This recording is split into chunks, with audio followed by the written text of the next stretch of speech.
Hello? Oh, Russia Today. Yeah? Is that rubles? No. Okay, give me 10 hours.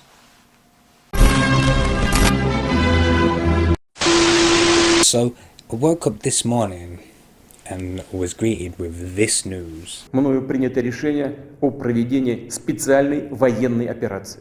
So tensions have been escalating for some time between Moscow and Kiev, and any hope of peace evaporated this morning as wideboy Putin just fucking strolled into Ukraine virtually unopposed.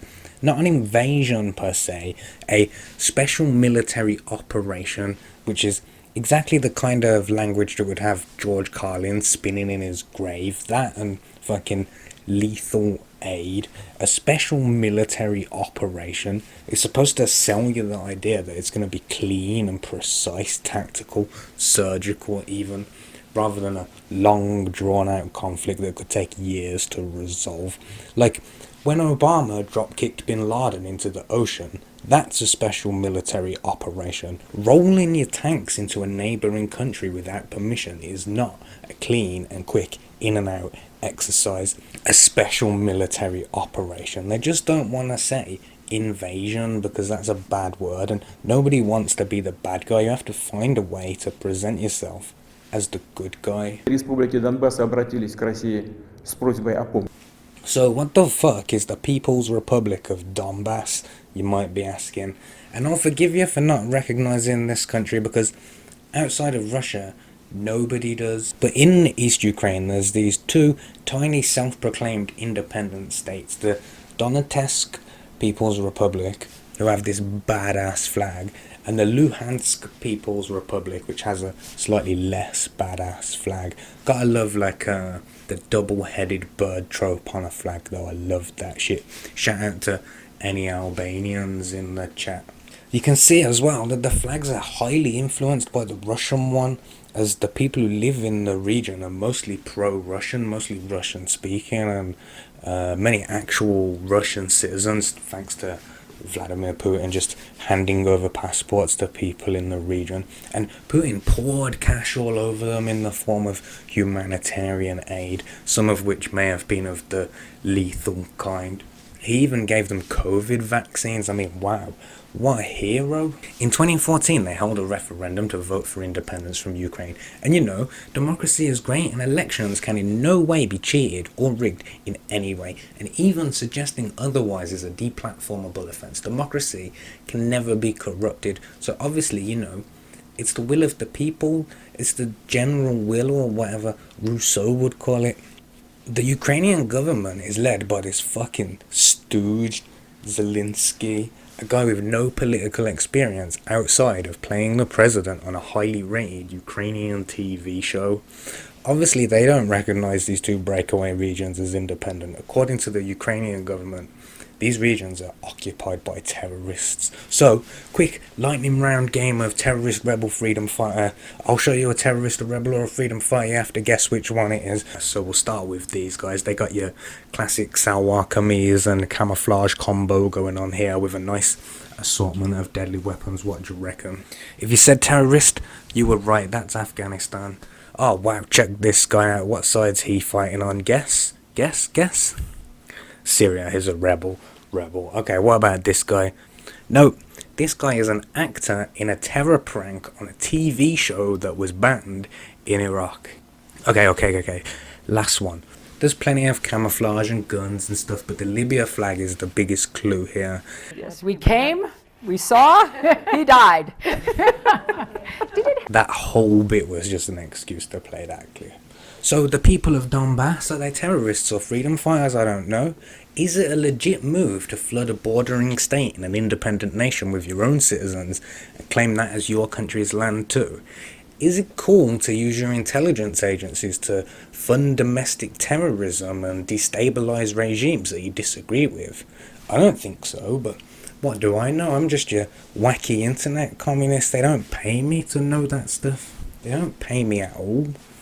Putin says that they're victims of bullying and prejudice at the hands of the Ukrainian government and police. Ее цель – защиты людей, которые на протяжении 8 лет подвергаются издевательствам, геноциду со стороны киевского режима. Holy shit, hold the phone. A genocide. I don't know who needs to hear this, but guys, genocide is bad.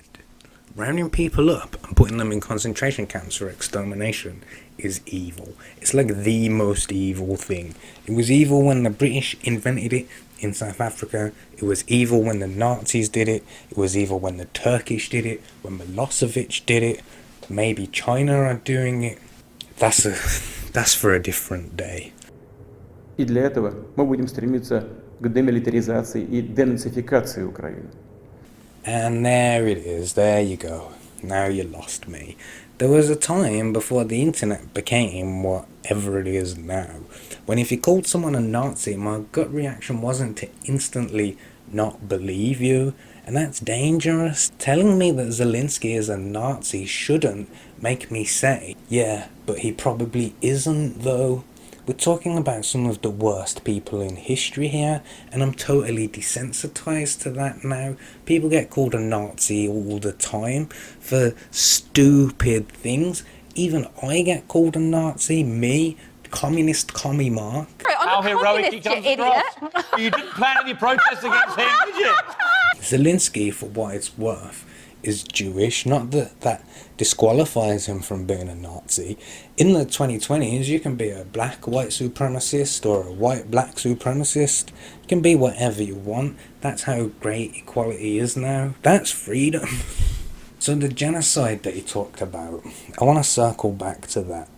There seems to be no evidence of any genocide in Ukraine since 1933. Again, we'll come back to that another day.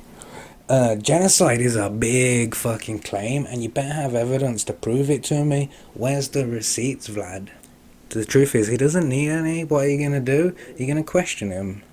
I'm not gonna put my balls on the table and say there's definitely no genocide. I'm not Cenk Uygur. Give me the evidence, bro. Show me the money. I ain't falling for that weapons of mass destruction bullshit ever again.